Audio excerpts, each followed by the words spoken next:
Hello, everyone, and welcome to another episode of the Fulfilled Musicpreneur podcast. How are you doing? I hope January has been kind to you, and I hope you are happy and on track with your goals so far. I'm a little behind, but I'm gonna keep going because um,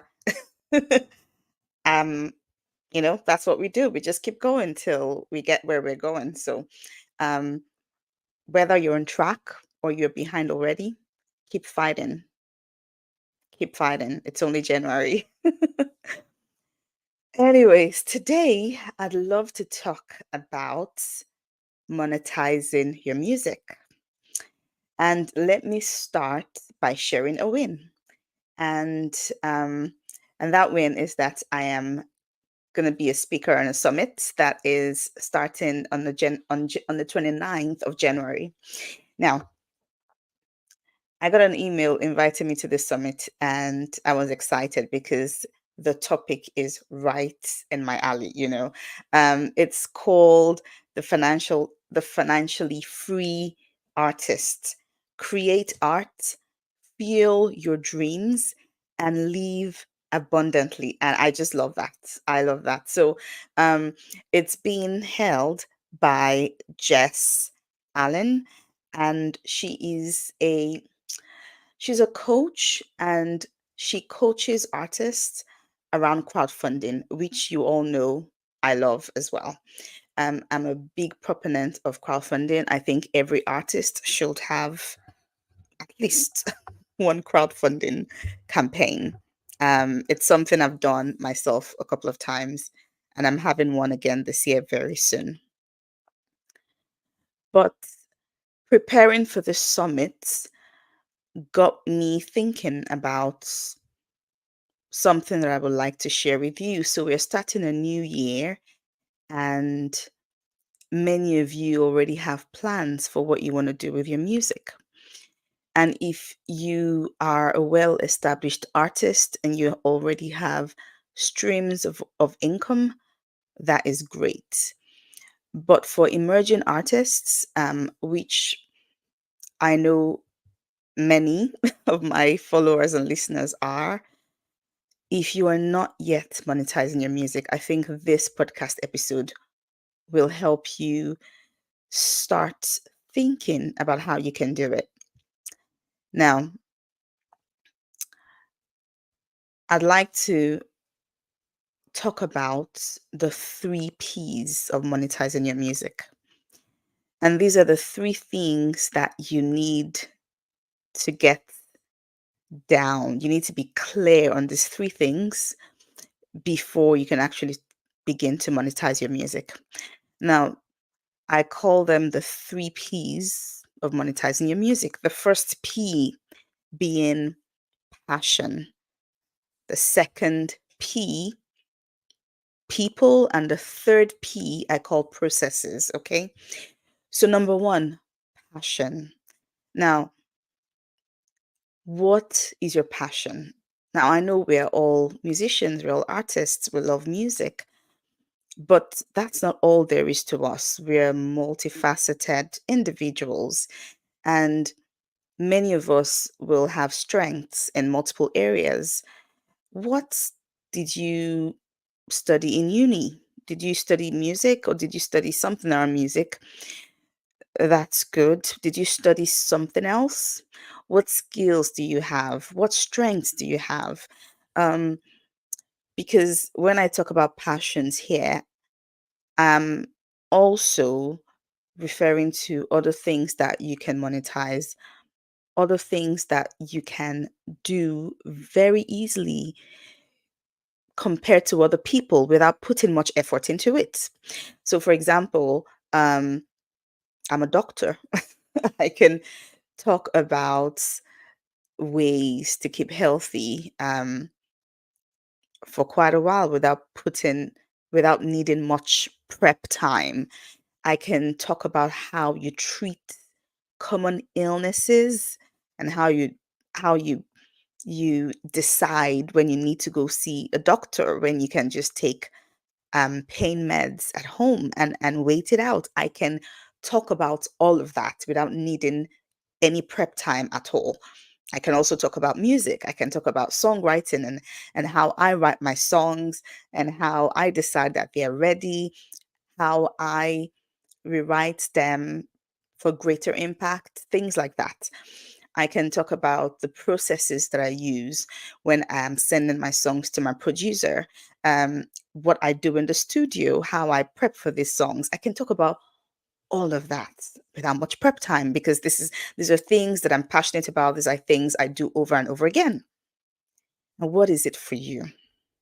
Can you think of things that you do really easily, strengths that you have, and think outside the box?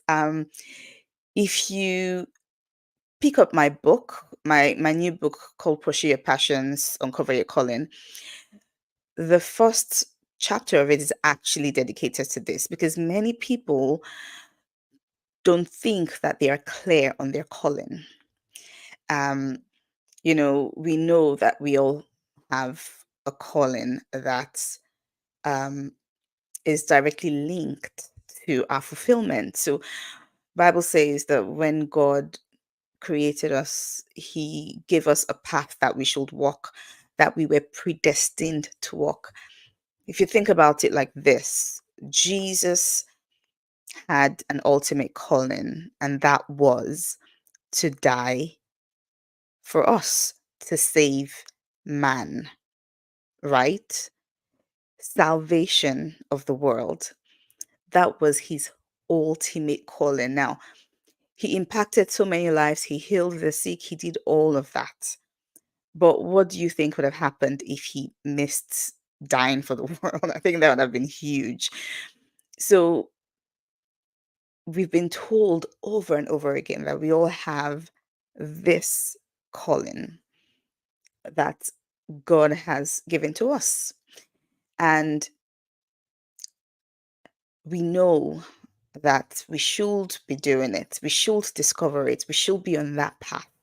But many people are not clear on it. So I talk about that in my book. And I actually go into some ways that you can discover it.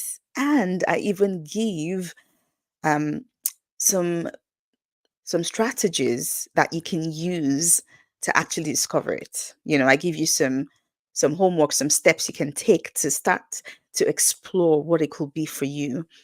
And then I give some journaling prompts at the end of the chapter. So if you're one of those that, oh, is it just music? You're not sure, then go get the book and go through it. I think it'll be really helpful to you. But for monetizing your music, you're already an artist. You're already releasing music, whether you are a worship leader strictly in the Christian um, worship scene, or whether you are just an artist releasing music that will be impactful to people that hear it. Regardless, we all have things that we can monetize. Now, have you discovered, have you picked something? Are you clear on what that thing is? Now, the next step will be people. So, for example, if your passion was about writing books, for example, something else that you're passionate about, you love writing, you write articles, you have a blog, and maybe you decided that, oh, I love this. I can talk about this for ages without any prep time at all. Then can you help someone else do it? I can guarantee you there are lots of people who want to write a book. They've been trying for years. They're stuck for one reason or the other. Some people want to write a book and don't even know where to start. And in this age that we are in, where everyone does DIY, it's almost like there is something wrong with you if you are not doing it DIY because everyone can, you know. So you try to do it yourself and then you get stuck. I can guarantee you that you can help someone achieve the goal of writing a book if you're passionate about it. Okay.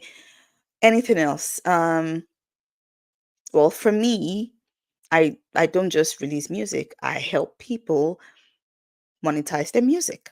I help them think outside the box and help them come up with ways that they can monetize their music. And I've gone down this path of working with many business coaches, and seeing the way their minds function, and the multiple ways that you can do this. So I'm passionate about it, and I can talk about it without much prep time, rather.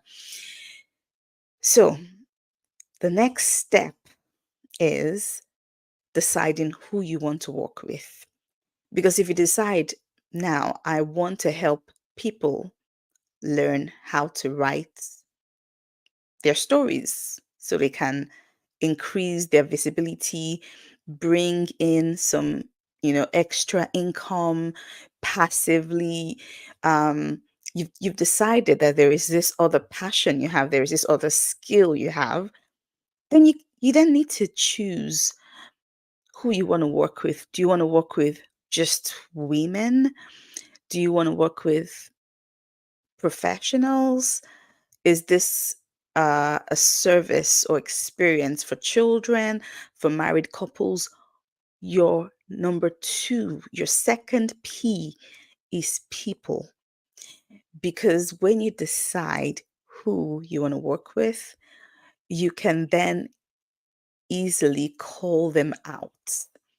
Have you seen these ads that say, calling all aspiring singer songwriters, worship leaders, emerging artists, or calling all solopreneurs, or calling all entrepreneurs, or calling all mothers of toddlers, moms of kids under five? That is because they've narrowed down who their people are, and they are calling them out. So if you were scrolling down social media and you were scrolling down and you saw calling all, and whoever they were calling was you specifically, you will stop. That will stop the scroll, and you will listen to what they had to say. Now, compare that with calling everybody. Well, that's not going to be interesting enough to stop you because they're calling everyone. Um, so there is a lot of characteristics of smaller groups of people when you niche down. And that helps you greatly to meet the needs of your specific clients. And it helps you design your program in a more impactful way. So try to think about who this service or experience or this product, who will it benefit the most? Or when you see yourself doing it, who do you see yourself helping? Okay. I know that you may think, oh, I don't want to narrow down my potential client list, but this will actually help you. If you're not sure, and that's okay. You can narrow down later, but you need to decide, who are your people? Who do you want to help? Okay. That's your number 2P. And your number 3P is processes. Okay. So now you've decided that you want to work with just women. You've decided that you want to work with mothers, professionals. Your processes is how. Do you want to create an online course? Do you want to write a book? Do you want to um, do some mentoring or coaching where you do one to one meetings or one to many, a group coaching setting? What do you want to do? How do you want to deliver this? That is your last P. What process do you want to use? Those are the three main steps, because once you have this clear in your minds and you have your process, then you can then go about just deciding that you want to start approaching people. If it's one to one, you need to just start setting up um, times that you can help potential people. And you can start off with a smaller amount if you're uncertain and you're just starting out.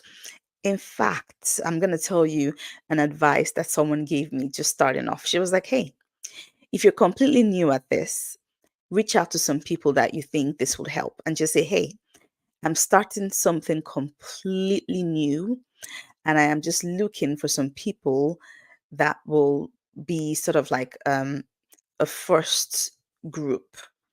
And I want to work with them in exchange for a testimonial.'"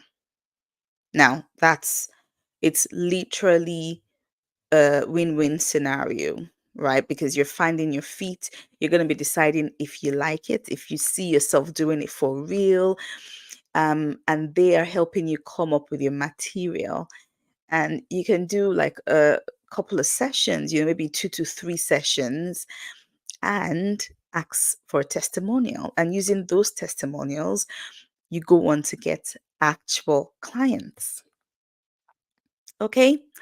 Now, those are your 3 Ps. Those are the 3 Ps that you need to start thinking about to monetize your music this year. Okay.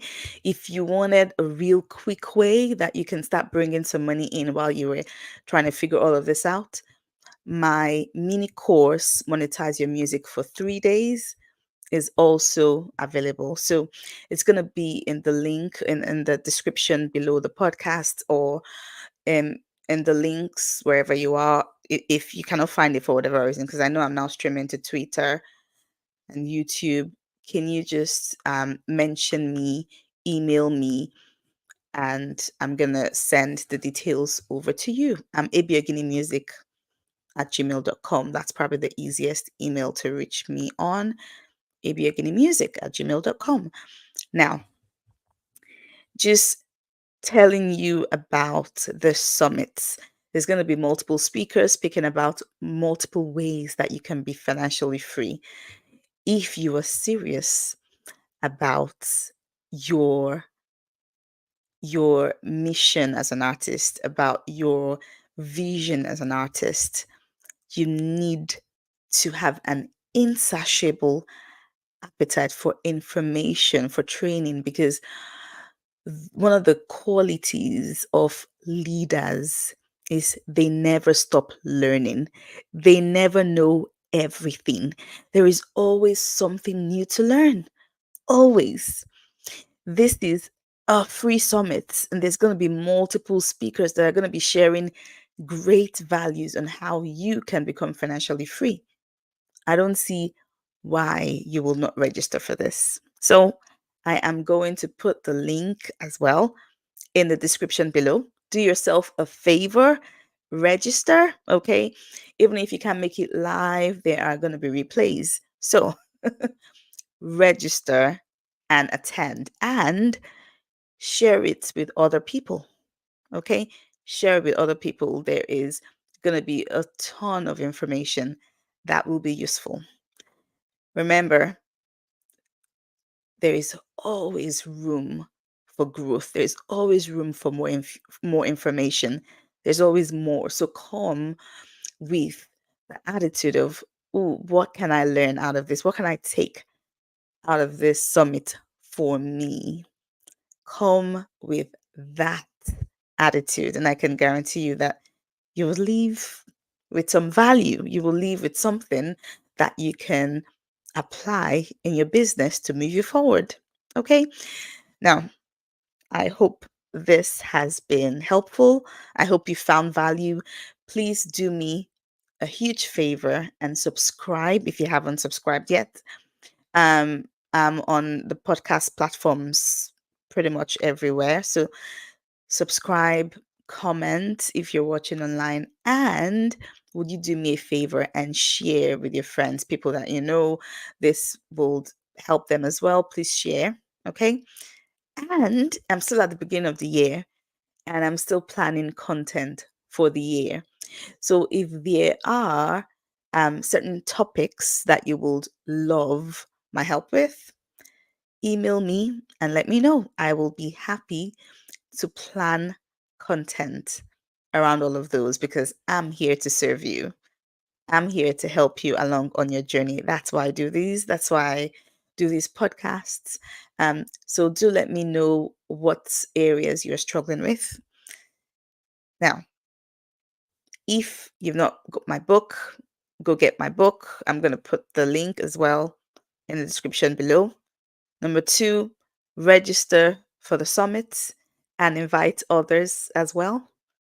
And number three, I will see you next week on another episode of the Fulfilled Musicpreneur podcast. I hope you have an amazing week. Take care. Bye for now.